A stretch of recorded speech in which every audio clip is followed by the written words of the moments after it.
Du skal vokte deg vel.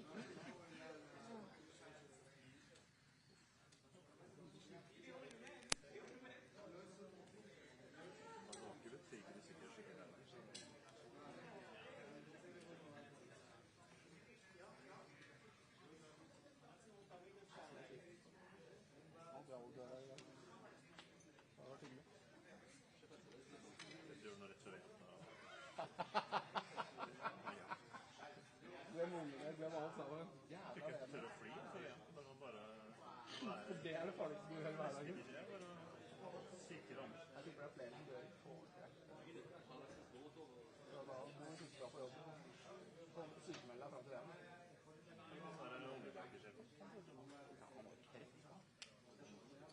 Det kan jo skje uansett hva det på en måte.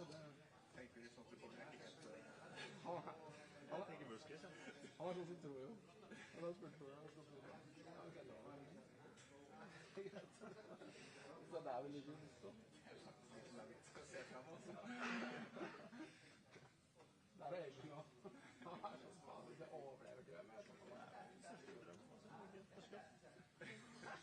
Så du ryker på flycamp der.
Good evening. We are happy to be in Oslo.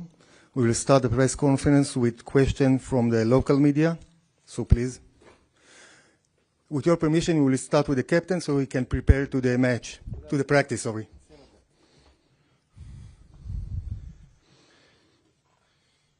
Any questions, please?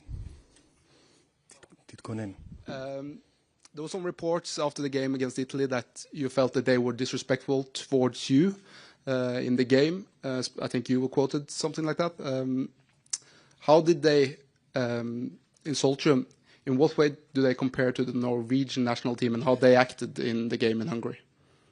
Well, we are playing football. In a football world, sometimes you have some aggressions and some funny moments, but this is only in a football manner. It was just, let's say, normal fight between the players. We insulted each other a little bit, but we handshake after the game inside and everything is fine. Please.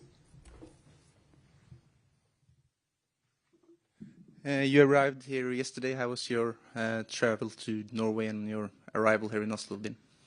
Well, it was easy flight, of course. We landed here.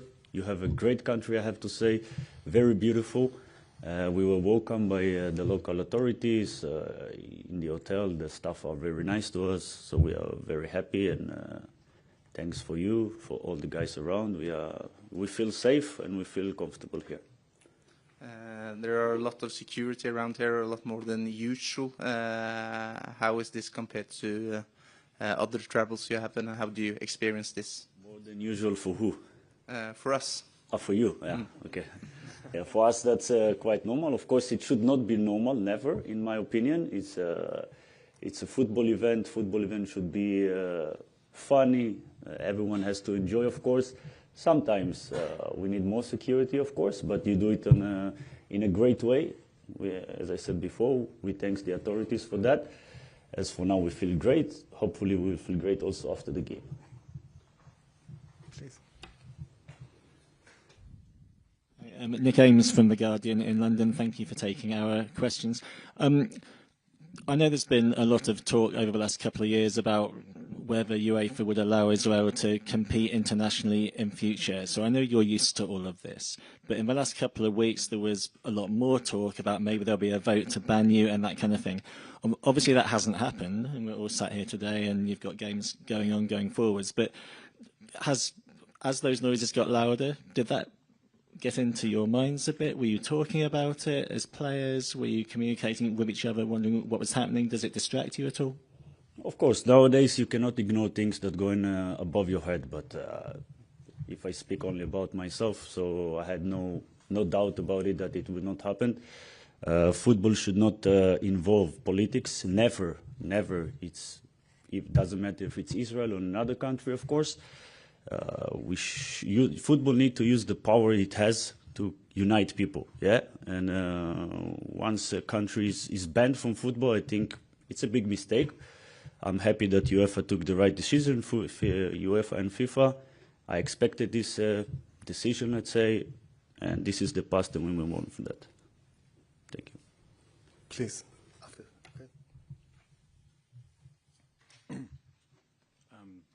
Tarek Pandia from the New York Times.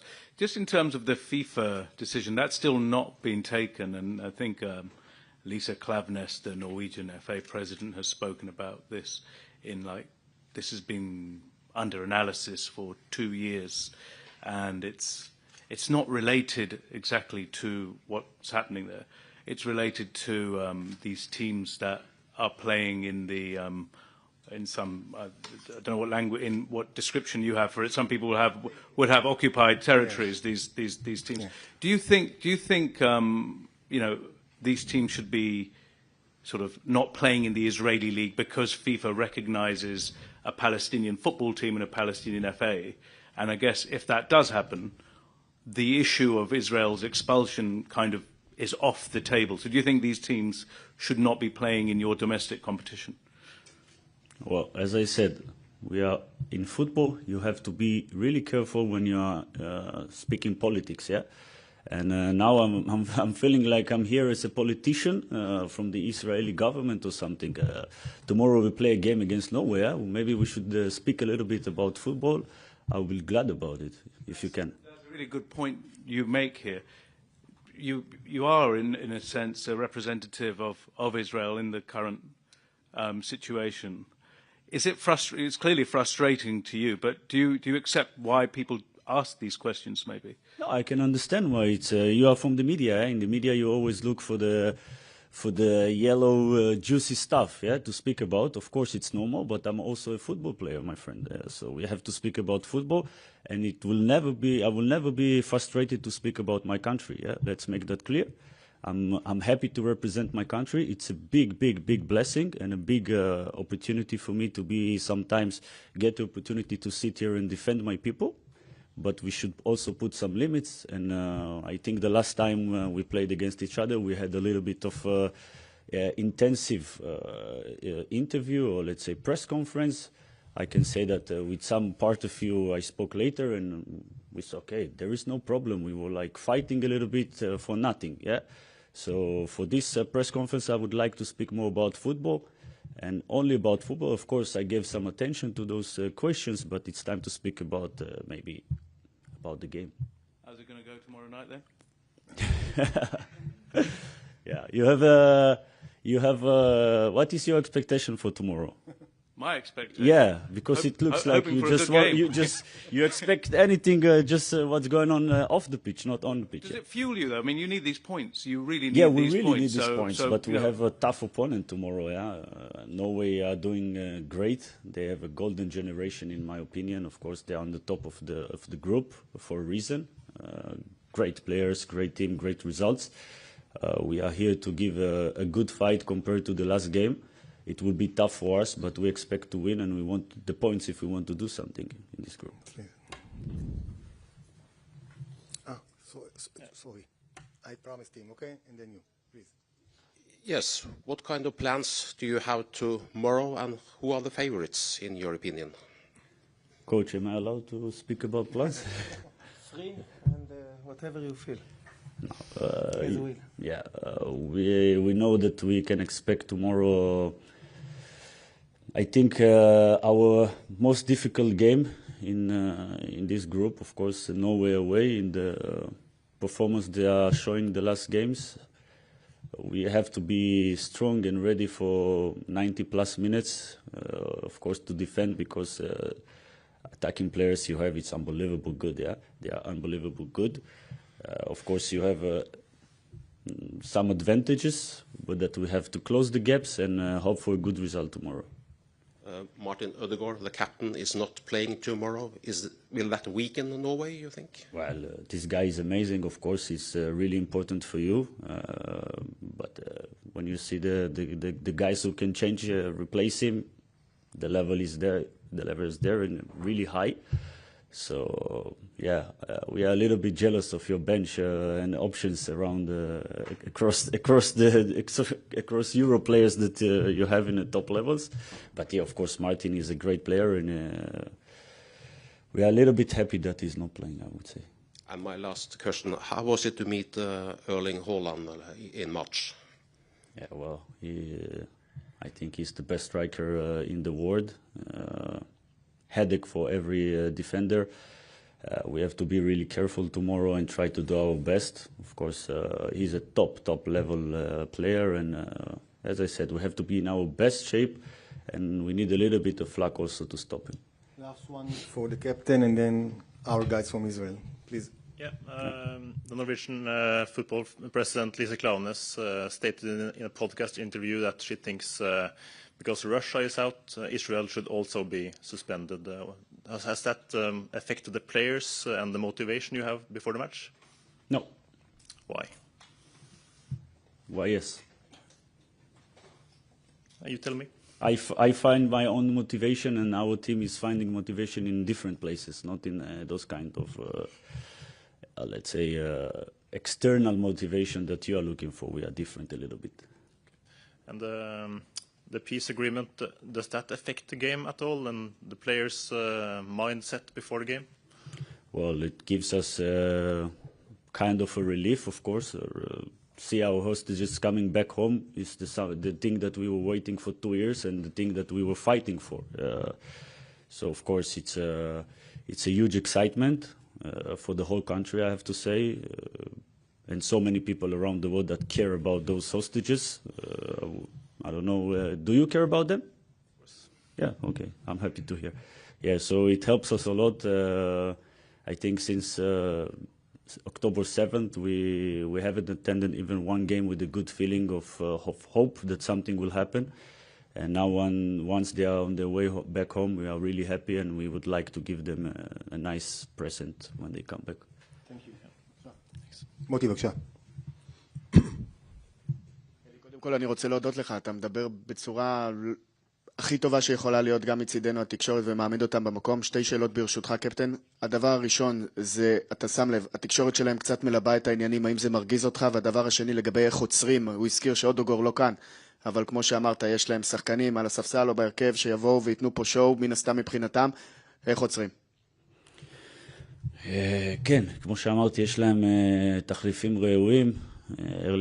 ארליגן, אני חושב שכל קבוצה בעולם שפוגשת אותו חושבת איך לעצור אותו, והבחור לא עוצר. אנחנו ננסה את הטקטיקות שלנו, מקווה שזה יעבוד לנו. כן. לא מעצבן אותי, ציפיתי לזה, זה ברור. היום מתמודדים בזה בכל סיטואציה ובכל רגע בחיים, בין אם זה בבמה הזאת או בין אם בחיים האישיים. זה בסדר, אנחנו נעמוד, נגן על המדינה, נגן על החברים שלנו והאחים שלנו. ליאב. אני מצטרף קודם כל לדבריו של מוטי. באמת גאווה גדולה שאתה קפטן הנבחרת שלנו.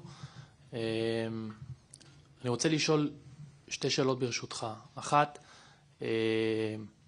הסברת לקולגה שלנו המקומי שההבטחה היא עניין שבשגרה, אבל עד כמה התכוננתם גם ביניכם לבין עצמכם לכל הסיטואציה הזו, גם כאן וגם במשחק הבא, עם תדרוכים ודברים מן הסוג הזה.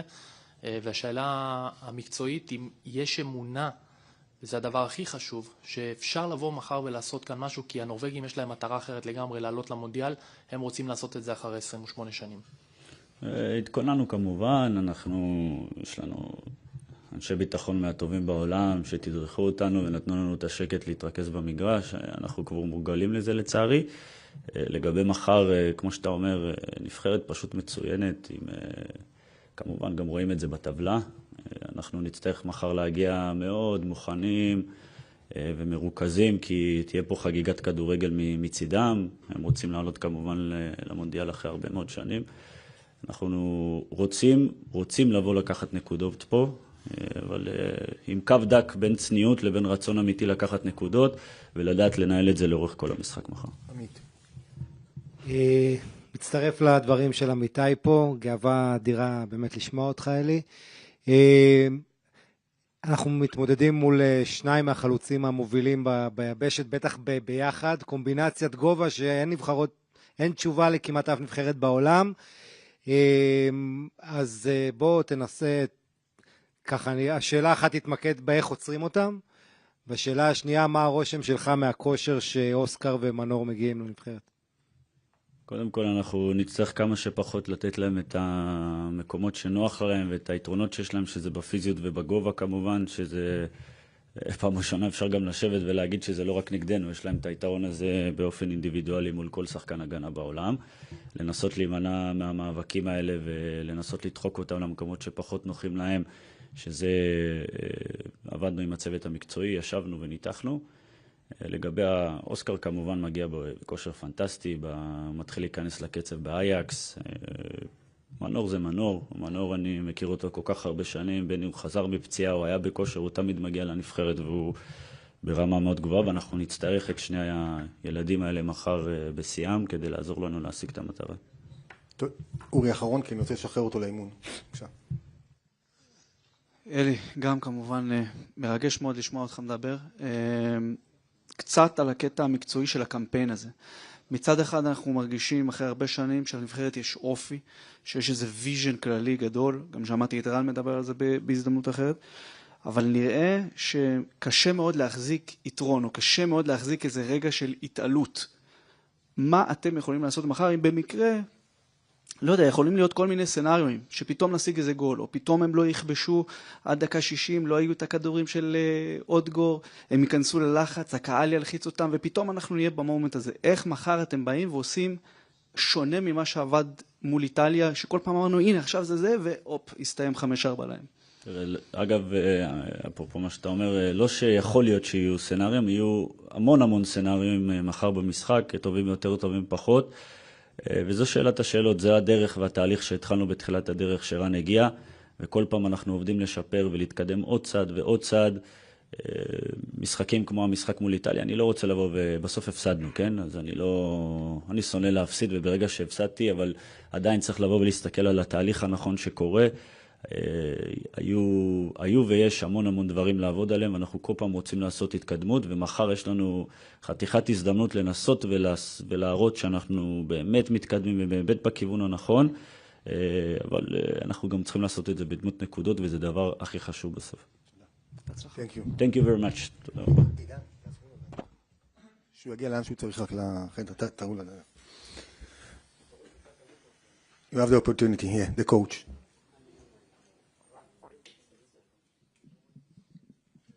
Hi, Coach. Thank you for taking our questions. We've just heard your captain there speak quite stirringly about the motivation and happiness that you guys have about the hostages being released, which everyone here is delighted by. And I was just wondering how that will feed into your team talks, or how you give the players motivation before this game. Is this something that is going to come up in your conversations with players, kind of win it for them, that kind of chat? Usually, a coach job is to lift the motivation as high as he can. I feel that I need to balance it down. Not because of the game. Because what we are passing through as a people, as a country, as a nation, this is the biggest thing that thrill and exciting our players. What's happened now? So my job is to balance it, because exactly like he said, I don't feel comfortable to speak after him. It's not nice. But exactly like Eli said, the captain of Israel national team, we are dealing with sport. This is our territory. This is our pitch. This is our place to be. I don't want anyone to drag us into the politics things.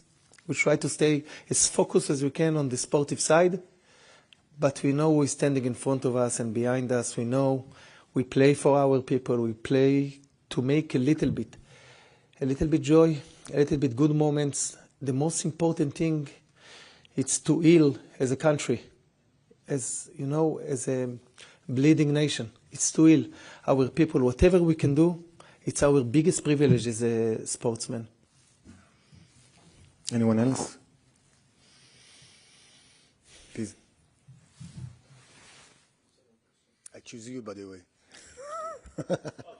No, it's okay, it's okay. It's okay, it's okay. So I give it to you. Thank you very much.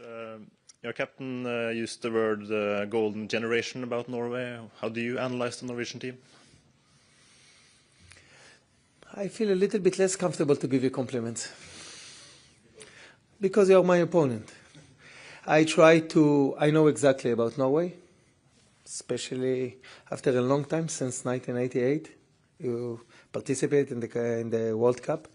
We know all about the quality of the Norwegian team. I said already, I think it's a time that Norway understands that they have to play together, which has given us a lot of issues and problems to think about on the pitch. It's a top-level national team, but we also a very good national team that we try to fight and play smart football as much as we can on this pitch. And I don't give compliments to Norway, not because I don't think of them good things, because I believe in ourselves. I believe in my team. I believe in my national team, that we will come to play the best football that we can in this great stadium. You don't have to play against the captain, Martin Ødegaard. How did you react when you heard the news that he will miss the game?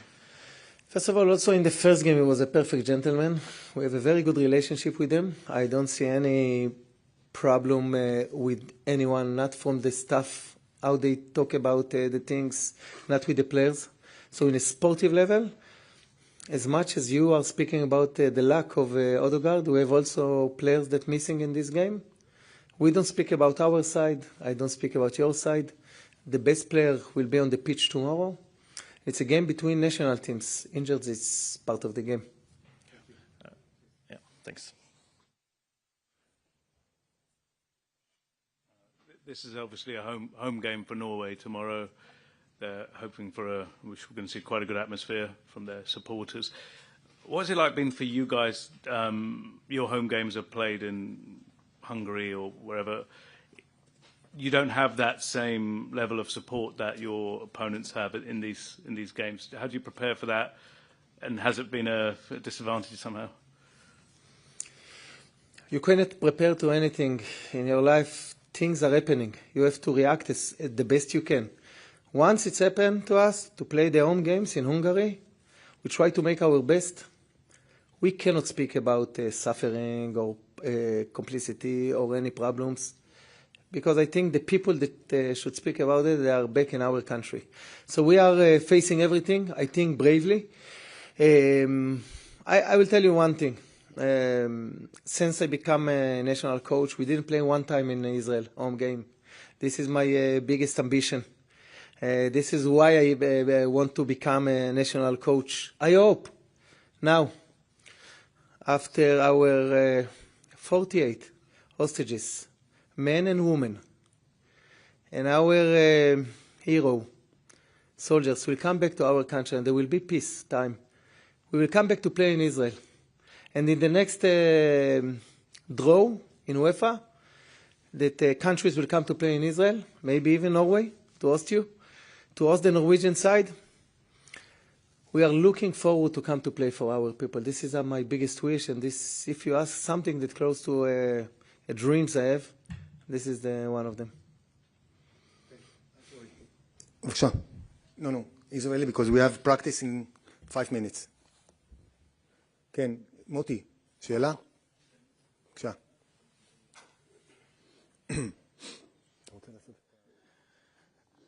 רן, קודם כל בהצלחה. זה מסוג... אני רוצה ברשותך, לפני שאתה מתחיל משהו אחד, בבקשה, שחשוב לי מאוד. בסדר?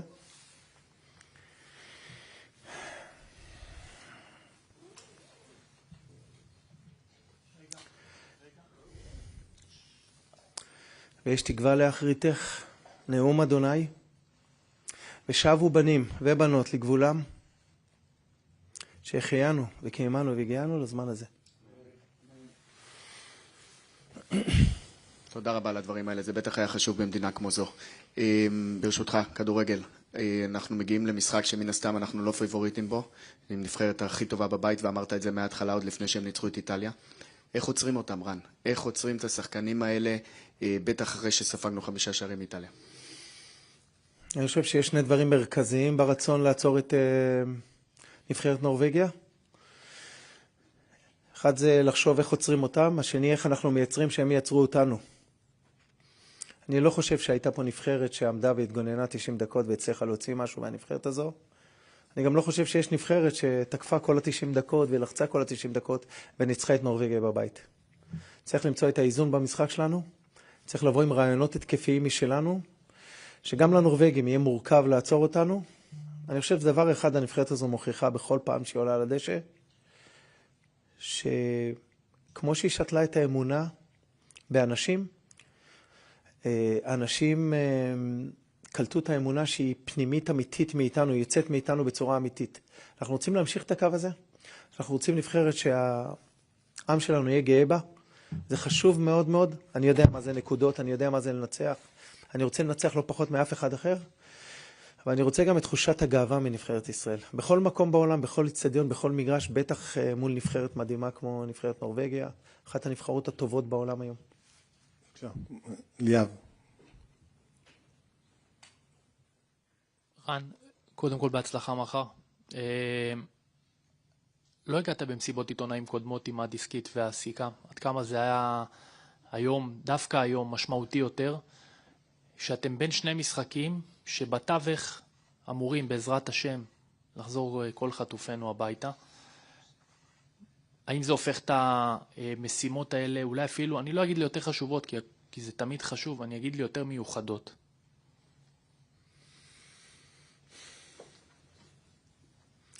נפגשנו לפני 3 ימים עם ילדים מהעוטף, ילדים קטנים, שקמים כבר 2 להזקות מטורפות, שראו דברים שעין של ילד ביקום, באף עם, לא צריך לראות. היה לנו לפני יומיים מפגש עם חיילי צה"ל הפצועים, אחד המפגשים המרגשים שהיו לי בחיי.